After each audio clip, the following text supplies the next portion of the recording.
ভারতবাসী। ভারতবাসী কথাটা শুনতে কতটা ভালো লাগে না, বলতেও ততটা ভালো লাগে।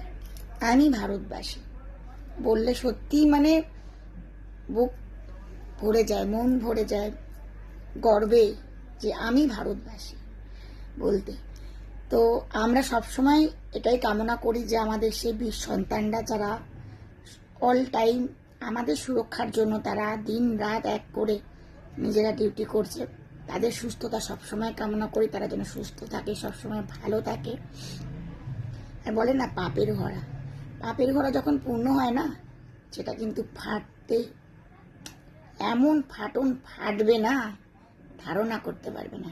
আর ভারতবাসীর ভারতবাসীর মনের কামনা কোনোদিনও কি বিফলে যায়? কখনো নয়। ঠিক আছে, আজ কিন্তু প্রমাণ হয়ে গেল। চলো টাটা।